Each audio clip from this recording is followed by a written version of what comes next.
In life, one of the most important things we can do is find a way to earn money, not just to survive, but to give ourselves the freedom to pursue what truly matters to us. The key is using that money wisely, as a tool to invest in ourselves and to create the runway we need for personal growth.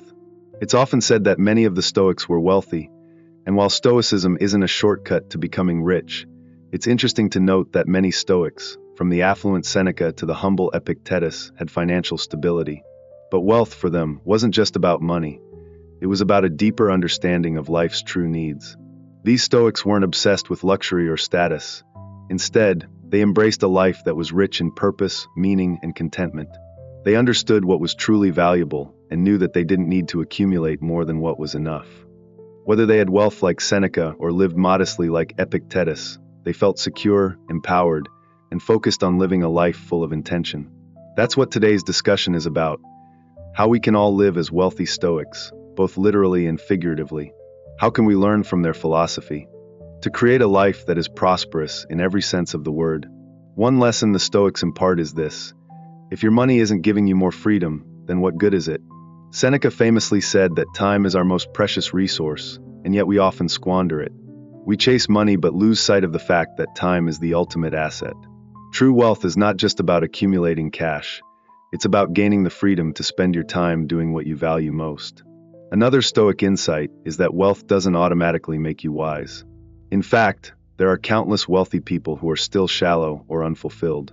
Musonius Rufus once gave money to an obnoxious, entitled man and explained, "Isn't it exactly what he deserves?"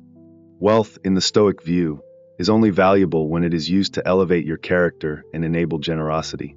Marcus Aurelius, in his Meditations, reflected on how fortunate he felt because he never had to beg for favors and could afford to help others whenever they asked. Real wealth, then, is the ability to be generous, to provide for others, and to live without being bound by material desires. This leads us to a key realization: money should empower you, not trap you. When we align our financial goals with our values, money becomes a tool for greater freedom and service to others, rather than a source of anxiety or greed. True wealth, in this sense, is the ability to be generous, to live with purpose, and to ensure that your means serve your ends. There's a fascinating story about two renowned authors, Kurt Vonnegut and Joseph Heller, who were once at a billionaire's party. Vonnegut joked to Heller that the billionaire had made more money in 1 week than Heller's entire book would ever earn. Heller's response was powerful: "But I have something he doesn't have." Vonnegut asked, "What's that?" Heller simply said, "I have some idea of what enough is." The concept of enough is transformative. As Seneca wisely stated, if you don't regard what you have as enough, you will never be happy, no matter how much you gain. This idea, that enough, is the antidote to endless dissatisfaction. When you reach the point of understanding that what you have is sufficient, anything beyond that becomes a bonus, a gift. Living with the mindset of enough is liberating. It frees us from the endless chase for more, allowing us to appreciate what we already have. The Stoics teach us that happiness doesn't come from accumulation, but from contentment, from knowing that what you have is more than enough. Once you've grasped that, every extra bit of wealth or success is simply a bonus, and life becomes much more fulfilling. Of course, this doesn't mean success comes easy. As Hofstadter's law reminds us, everything takes longer than you think it will. Whether you're building a business, writing a book, or pursuing any big goal, the journey always takes more time and effort than you expect.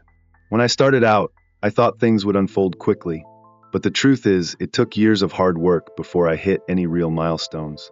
It's easy to get discouraged, but the key is patience. You need to accept that success doesn't happen overnight.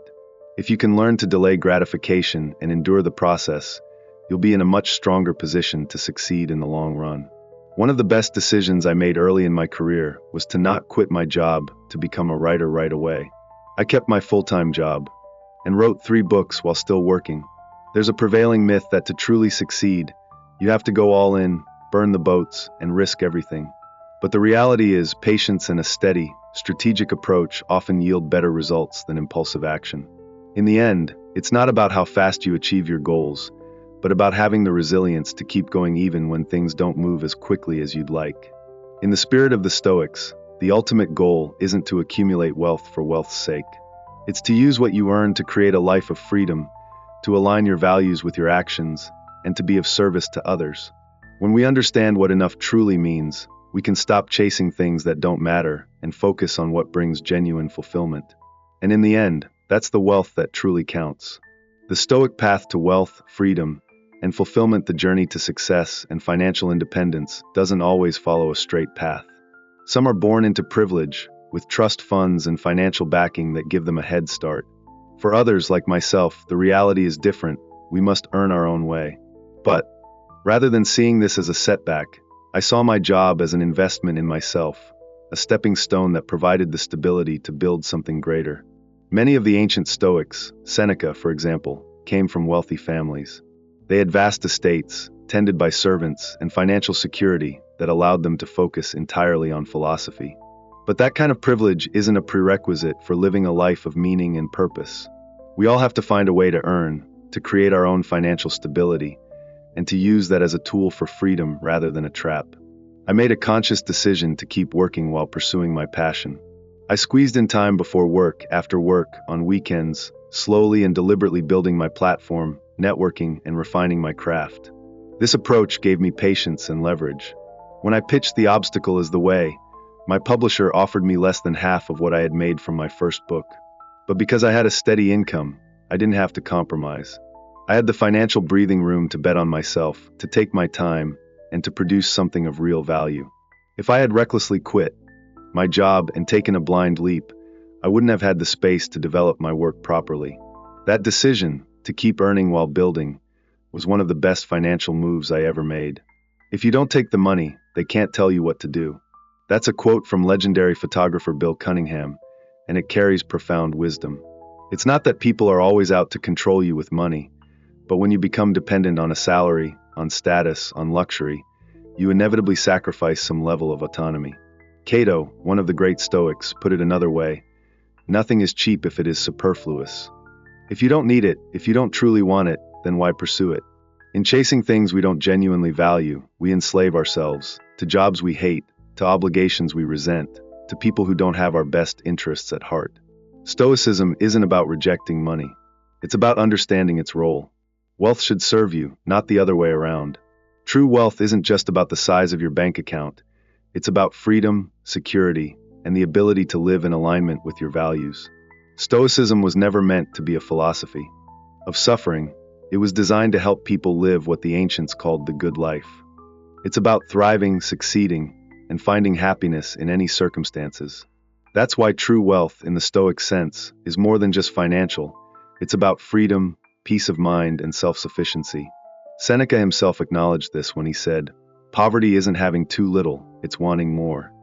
Your relationship with money, your mindset, habits, and financial discipline matters more than any paycheck.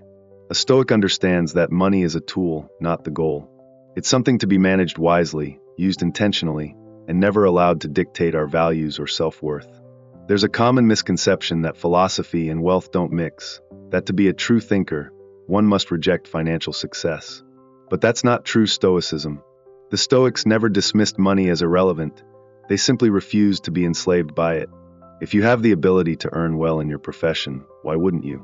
If you inherit wealth or accumulate it through hard work, why not learn how to invest and grow it? This is the parable of the talents, taking what you have and turning it into something greater. A Stoic should be wise about money, understanding how to earn, save and invest intelligently, temperate with spending, not indulging in excess but also not needlessly depriving oneself. Focused on freedom, ensuring that financial success supports a life of meaning, not material obsession. I make my living through my mind, through books, ideas, and creative work. This is both my greatest asset and my greatest vulnerability. Financial wisdom ensures that I remain in control of my own destiny, rather than becoming a servant to external pressures. At the end of the day, Stoicism teaches us that true wealth is the ability to live on our own terms, to be rich, free, and fulfilled. That's a wealth far greater than any number on a bank statement. Have you ever thought about what would happen if everything you relied on suddenly vanished? If your career took a hit, if you ran out of ideas, or if life threw an unexpected curveball your way? That's why the smartest people don't just focus on making money. They focus on keeping it, protecting it, and making sure it works for them even when they're not actively earning. This is the power of diversification. The key is to take the money you earn and invest it in places that are stable, passive, and don't require constant attention.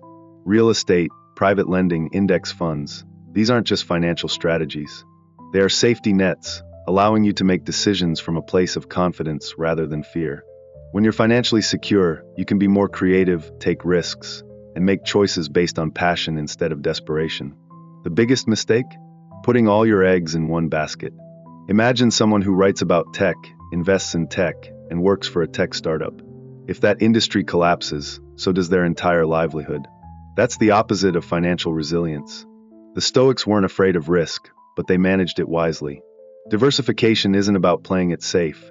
It's about ensuring that no single setback can destroy everything you've built. One of the hardest things for people to do is admit they were wrong. That's why so many people hold on to bad investments, failing businesses, or toxic relationships. They don't want to accept that their earlier decision was a mistake. But clinging to a bad choice doesn't make it a good one. Marcus Aurelius reminds us that when someone points out a flaw in our thinking, it's not an insult, it's a gift. It's an opportunity to adjust, to improve, to move forward with better information. If you invested in something and later realized it was a mistake, let go. If you started a business and see it's not working, pivot. If a decision you made in the past no longer serves you, change course. Cicero called this the ability to remain a free agent, not being chained to past choices just because of ego or pride. Selling, cutting, and moving on isn't failure, it's intelligence. The Stoics understood that refusing to let go of a mistake only makes things worse. There's a powerful story about Epictetus. One night, a thief broke into his home and stole his prized silver lamp. Instead of being angry, Epictetus simply shrugged it off and bought a cheaper lamp the next day. His reasoning? He refused to let possessions have power over him. If he owned something that he feared losing, that was his mistake. This is a question worth asking yourself. Are you truly free, or are you a prisoner of what you own? The more wealth, success, and material possessions you accumulate, the more anxiety and responsibility come with them. Seneca once said that slavery exists not just in chains, but also in gold and marble, because wealth, when not handled wisely, can become its own kind of prison. Tim Ferriss once asked, "What do you actually spend your money on? Are you collecting things? Traveling? Buying luxuries? Or are you just accumulating wealth with no real purpose?" Many people make money their primary goal without ever asking themselves why. They spend their whole lives chasing more, but for what? For some, financial success is about freedom. It's about reaching a point where, if everything fell apart tomorrow, they'd still be okay. That's the real end game, not just making money for the sake of it, but using it to build a life where you're not constantly dependent on external circumstances. At some point, you have to ask yourself, what's enough? The goal isn't endless accumulation. It's to reach a place where you can live on your own terms, where you don't have to compromise your values for a paycheck, where you can wake up every day and do what truly matters to you. That's what true financial independence looks like.